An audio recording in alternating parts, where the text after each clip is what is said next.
నమస్తే.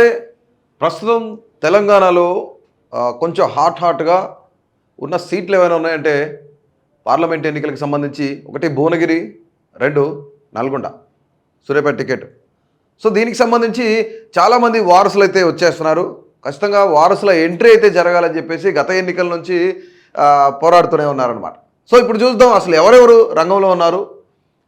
ఎవరు ఎక్కడి నుంచి పోటీ చేయాలనుకుంటున్నారు? అంటే ఎందుకట్లా ఇప్పుడు కాంగ్రెస్ పార్టీ కేవలం 64 సీట్లకే పరిమితమైంది ఈరోజు తెలంగాణలో. అంటే కేవలం కొన్ని లాబింగ్స్ జరిగి గెలిచే వాళ్ళకు కూడా టికెట్ ఆపారు. ఖచ్చితంగా ఇటు గెలవకపోయినా పర్వాలేదు అక్కడ, కానీ మావాడికే సీట్ రావాలి. కాంగ్రెస్ పార్టీలో ఉన్న ముఖ్యమైన అంటే వాళ్ళు ముందుకు వెళ్ళకపోవడానికి ముఖ్యమైన రీజను లాబింగే. సో ఇప్పుడు చూద్దాం మనకు నల్గొండకి సంబంధించి ఎంతమంది అక్కడి నుంచి టికెట్ ఆశిస్తున్నారు.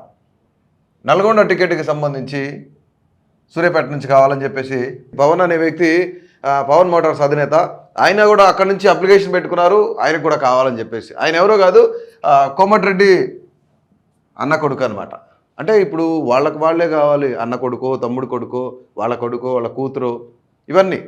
ఇది కాకుండా జానారెడ్డి కొడుకు రఘువీర్ కూడా అక్కడి నుంచి పోటీ చేయడానికి సిద్ధంగా ఉన్నారు. అలాగే పటేల్ రమేష్ రెడ్డి గతంలో ఆయనకు మాట ఇచ్చి కాంగ్రెస్ పార్టీ గత 2 సార్లుగా మాట తప్పింది, ఈసారి ఖచ్చితంగా నాకైతే టికెట్ కావాలని ఆయన ఆశిస్తున్నాడు. సో ఇప్పుడు ఈ జానారెడ్డి కొడుకు ఆల్రెడీ జానారెడ్డి గారు ఎప్పటి నుంచో పనిచేశారు కాంగ్రెస్ పార్టీలో, కోమటిరెడ్డి గారు ఉన్నారు, వీళ్ళందరూ ఉన్నారు కదా. ఇప్పుడు వాళ్ళకు వారసులకే కావాలా? ఇంకా మిగతా వాళ్ళు ఎవరు పైకి రానక్కర్లేదు, ఎవరు పోటీ చేయక్కర్లేదు, ఎవరు ముందుకు రానక్కర్లేదు.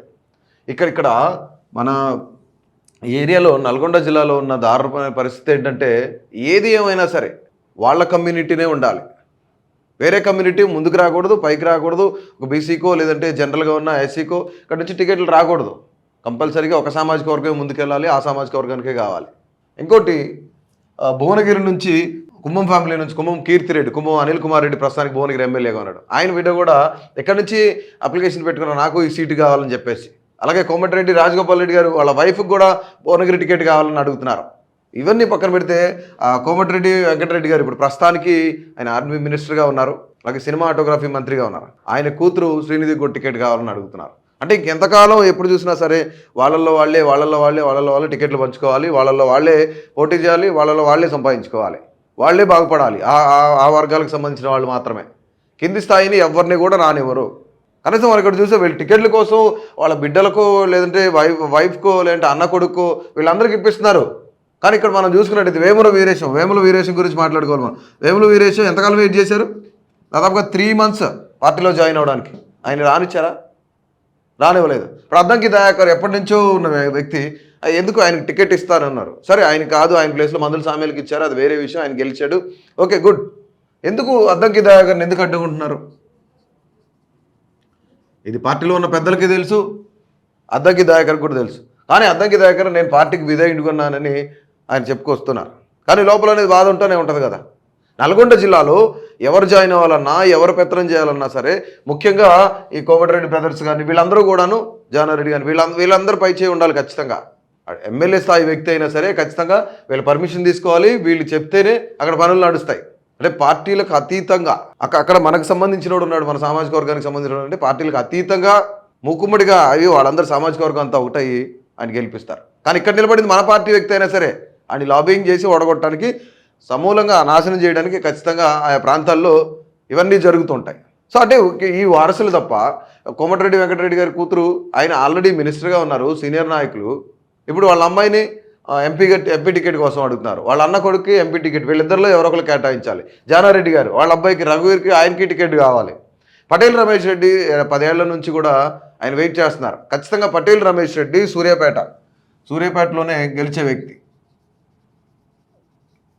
ఎవరి లాబింగ్ వల్ల ఏం జరిగింది, ఎందుకు ఓడిపోవాల్సి వచ్చింది పటేల్ రమేష్ రెడ్డి? ఆయన ఓడిపోవడానికి ముఖ్యమైన కారణం ఏంటి? అంతకుముందు దామన్న పెద్ద వ్యక్తి, సీనియర్ నాయకుడు, ఆయనకి టికెట్ కావాలని చెప్పేసి 2018లో టికెట్ ఇప్పించారు. అప్పుడు పటేల్ రమేష్ రెడ్డి ఏడ్చాడు పాపం, టికెట్ కావాలని చెప్పేసి. అప్పటికి టికెట్ ఇవ్వాల. ఆయన చివరి ఎన్నికలని చెప్పారు 2019 తర్వాత. ఇప్పుడు 23లో కూడా అదే పరిస్థితి జరిగింది. 23లో కూడా దామన్నకి చివరి ఎన్నికలు ఇవే. ఖచ్చితంగా మీరు ఆగిపోండి అంటే ఆయన అంటే దాదాపుగా 4 ఏళ్ల నుంచి గ్రౌండ్లో ఉన్న వ్యక్తి. ఆ సూర్యాపేట కానీ హుజూర్ నగర్ కానీ అవన్నీ సర్వే చేసినప్పుడు మాకు తెలిసినాయి. సర్వే చేసినప్పుడు ప్రతి ఒక్కరు కూడా పటేల్ రమేష్ రెడ్డి అయితే ఖచ్చితంగా 20,000 నుంచి 30,000 మెజార్టీతో గెలిచే వ్యక్తి. అంటే కాంగ్రెస్ పార్టీలో ఉన్న పెద్ద మైనస్ ఏంటంటే ఏది ఏమైనా సరే టికెట్ మాకే కావాలి, మావాడికే కావాలి, అంతేగాని అక్కడ గెలిచేవాడైనా సరే మాకు అనవసరం. అంటే ఇంకా ముందుకు ఎవరు రాకూడదు, ఒక ఎస్సీ రాకూడదు, ఒక ఎస్టీ రాకూడదు, ఒక బీసీ రాకూడదు, ఇంకా మిగతా వర్గాల వాళ్ళు ఎవరు రాకూడదు. కేవలం ఆయా సామాజిక వర్గాలకు సంబంధించిన రెడ్డి సామాజిక వర్గానికి సంబంధించిన వాళ్ళు మాత్రమే అక్కడ చక్రం తిప్పాలి, వాళ్ళ మాటే వినాలి. సో చూద్దాం అసలు నిజంగా ఇక్కడ నల్గొండ సీటు కానీ లేదంటే భువనగిరి టికెట్లు కానీ అందరూ వాళ్ళ వారసులకే కావాలని చెప్తున్నారే కానీ వీడు కష్టపడ్డాడు, పార్టీ కార్యకర్త, ఫస్ట్ నుంచి పార్టీలో ఉన్నాడు అననేం లేదు. వీళ్ళు గెలుస్తారు, 100 కోట్లు సంపాదించుకుంటారు. కానీ ఒకటి ప్రతి ఒక్కళ్ళు తెలుసుకోవాల్సిన విషయం ఏంటంటే సిఎస్ఆర్ ఫండ్ కింద వాళ్ళు సంపాదించిన దాంట్లో కనీసం 2% ఖర్చు పెట్టాలి. ఎమ్మెల్యేలు కానీ, ప్రజాప్రతినిధులు కానీ, ఎంపీలు కానీ, మినిస్టర్లు కానీ ఎవరైనా సరే సేవా కార్యక్రమాలకి ఒక 2% అనేది ఖచ్చితంగా ఖర్చు పెట్టాల్సిన విషయం. అందరికి తెలియాలి, ప్రతి ఒక్కరికి కూడా తెలుసుకోవాల్సిన విషయం. 2% ఖర్చు పెట్టాలి. సో ఇంకా మనం ఇక్కడ చూసుకున్నట్లయితే వీళ్ళు అంటే ఈ 2% కూడా సోషల్ రెస్పాన్సిబిలిటీ కింద ఖర్చు పెట్టాలి. నిజంగానే ఎవరైనా చావగానే వచ్చి డబ్బులు ఇవ్వడము, లేదంటే ఏదైనా జరగగానే డబ్బులు ఇవ్వడము, ఇవన్నీ ఎక్కడి నుంచి వస్తున్నాయి? ఖచ్చితంగా వీళ్ళు నిస్వార్థంగా సంపాదించిన సొమ్ము కాదు కదా. కొంతమంది చూస్తారు కార్యకర్తలు బట్టలు చింపేసుకుంటారే, మా నాయకుడు మంచోడు, మా నాయకుడు డబ్బులు పంచుతాడు, మా నాయకుడు అది చేస్తాడు, ఇది చేస్తాడు. కార్యకర్తలందరూ పిచ్చోళ్ళు అంతే. ఎక్కడి నుంచి వస్తున్నాయి ఈ 100 కోట్లు? ఎక్కడి నుంచి వస్తున్నాయి? ఈ ఆశలన్నీ ఎక్కడి నుంచి వస్తున్నాయి? ఓట్లకు డబ్బులు పంచడానికి డబ్బులు ఎక్కడి నుంచి వస్తున్నాయి? అది అర్థం చేసుకోరు. అరే ఖచ్చితంగా ఈ 2% సోషల్ రెస్పాన్సిబిలిటీ ఫండ్ కింద 2% ఖర్చు పెట్టాలన్నది రాజ్యాంగంలో కూడా రాసి ఉంటుంది. ప్రతి ఒక్కరు తెలుసుకోవాల్సింది అది. నీకు రాజ్యాధికారం వస్తుంది, నీకు అధికారం వస్తుంది కదా, ఓటేసే ప్రతి ఒక్కళ్ళు ఆలోచించాలి. అంటే ఈ ఆయా సామాజిక వర్గానికి సంబంధించిన వాళ్ళు మాత్రమే అక్కడ పోటీ చేయాలి తప్ప మిగతా బీసీ కానీ ఇంకొకరు కానీ పోటీ చేయడానికి వీలు లేదు, రానివ్వరు. ఖచ్చితంగా కాంగ్రెస్ పార్టీలో ఇదే లాబింగ్ జరుగుతూ ఉంటుంది. సో చూద్దాం అసలు నల్గొండ కానీ, ఇక్కడ భువనగిరి కానీ, నల్గొండ సూర్యాపేట సెగ్మెంట్లు కానీ ఎవరెవరు కేటాయిస్తారు, ఏం జరుగుతుంది అసలు? ఖచ్చితంగా ఈ వారసత్వం అనేది ఖచ్చితంగా పోవాలి. మరొక కష్టపడే కార్యకర్త ప్రతి ఒక్కరు కూడా ముందుకు రావాలి.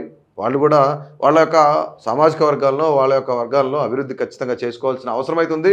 ఓటరు ప్రతి ఒక్కరు ఆలోచించుకోండి. ఓటుకు డబ్బులు ఇస్తే ఓటు వేయటం కాదు, మీరు ముందుకు రండి, ముందుకు వచ్చి ప్రశ్నించే తత్వాన్ని మీ దగ్గర పెట్టుకోవాలి. ఖచ్చితంగా వీళ్ళకి మాత్రమే మంచి జరగాలి, వీళ్ళు చెప్పిందే వినాలి అంటే ఇంకెంతకాలం ఉంటారో ఆలోచించుకోవాల్సిన పరిస్థితి ప్రతి ఒక్కరికి ఉంది. Please subscribe to KTV Telugu. KTV Telugu. KTV Telugu channel.